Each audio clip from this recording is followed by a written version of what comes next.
tip number one, and I'm going to get a whole lot of pushback on this. My kids are not the most important thing in my life. She is. And I get super emotional even when I talk about that, just because I learned that real early on. I had some great people that had really good marriages that told me that. They're like, you have to understand. And I listen to podcasts and all those things, but she has to be the most important thing, because our relationship is the example for them. And there's too many people who choose their kids over their spouse, and then their kids move away, go to college, grow up, and then they look at each other and say, I don't even know who you are. And that was something that was just drilled into me from some great people who were like, she has to be number one. And we've told our kids would even say, I've said that, because we've told them that from the beginning. I said, I will always choose your mother over you. And it's us against the two of you, you know. And that's tip number 2. Yeah. Stay on the same page with your children. Never, like, our kids know it doesn't matter which one they come to, they're going to get the same response. You know, we parent them the same way, we treat them the same way, we do everything consistently with the kids the same way. And I think that also eliminates a lot of conflict between us, because I'm not giving into the kids in certain things and he's not giving in certain things. They know they're getting consistency from both of us. Yeah, you're aligned.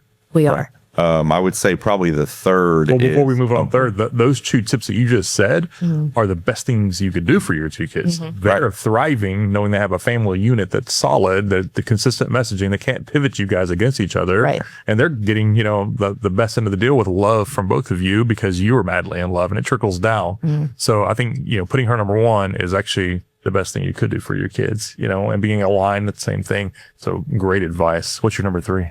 I was going to say, back to that, those 2 never realized that they should have teamed up against us. So they would fight and go, well, you 2 would figure out it would be even if it was the 2 of you against the 2 of us. But they've never figured that one out. Maybe one day they will. Number 3 for me would be date night. He surprises me pretty regularly and takes me out, just tells me how I need, you know, what kind of outfit I need for the night, doesn't tell me where we're going, what we're doing. Even that's on top of our regular date nights that we have.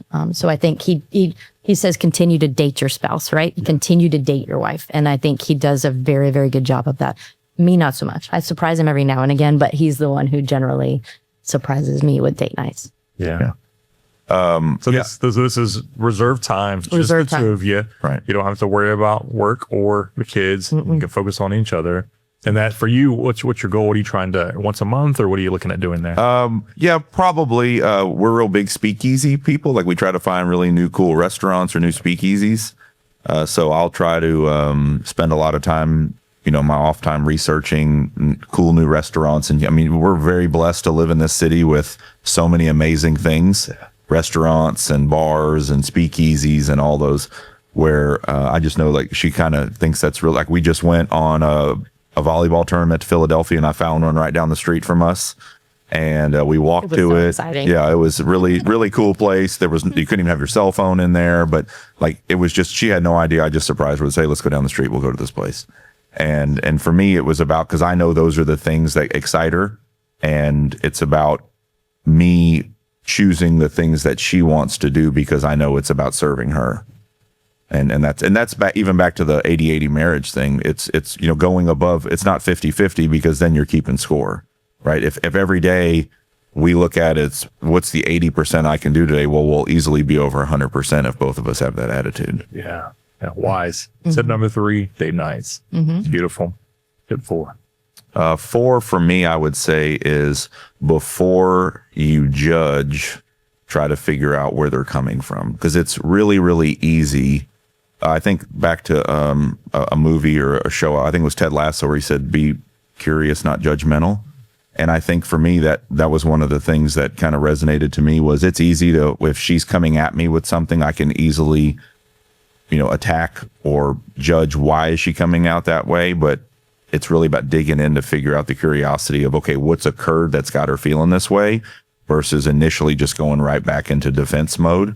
And I think that's kind of helped a lot, back to the whole fight and fair, where it's really just about, okay, let's unpack some of it first to figure out why we're here, before I automatically judge why you're mad about something and then going into attack mode.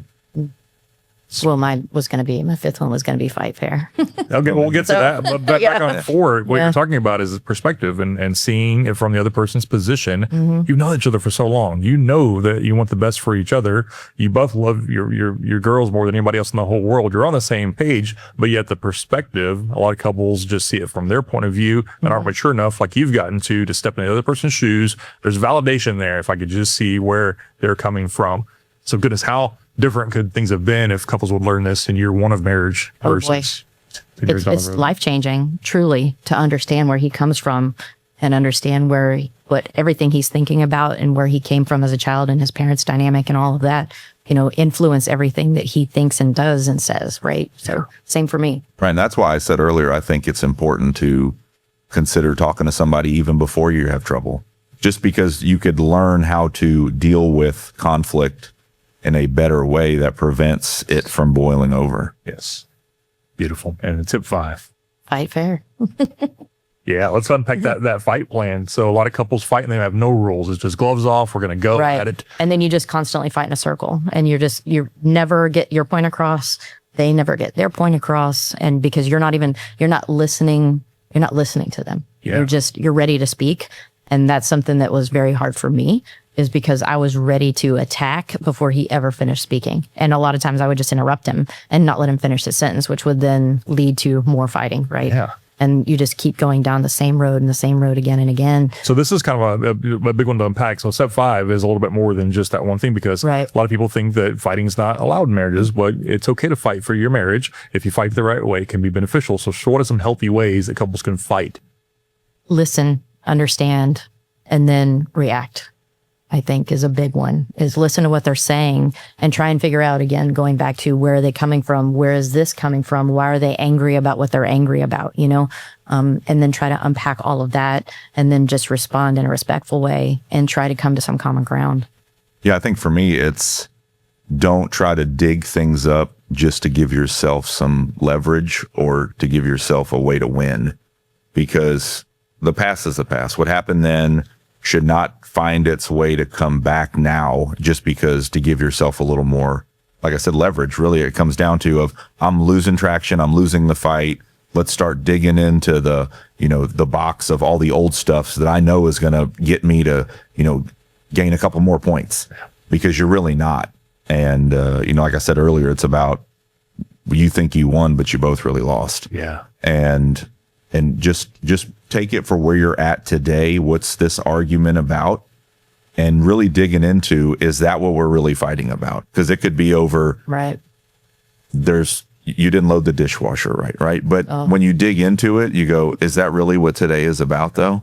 Yeah. That's just the tip. straw that broke the camel's back, right? But like there's been something that's been building for a while. Which leads me to the point of don't let things fester, right? Have conversations in the moment, because what you explode about today was something that happened a month ago that's just been festering, and a lot of people do that.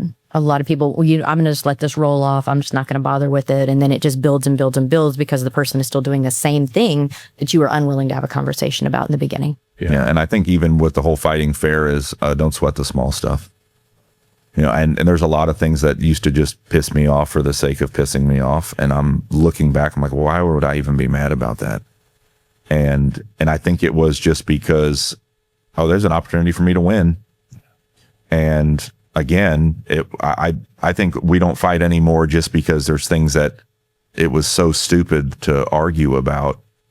And it probably was something that really happened a month ago that I didn't even talk about that really bothered me then, because it was a big thing. And then it kind of went away. And I've just been, keeping that in my back pocket until I can use it the next time to win. Mm-hmm. So it's when those challenges happen, have a conversation. But if it's something really small that's not going to bother you that much, you can probably just let it go. Yeah.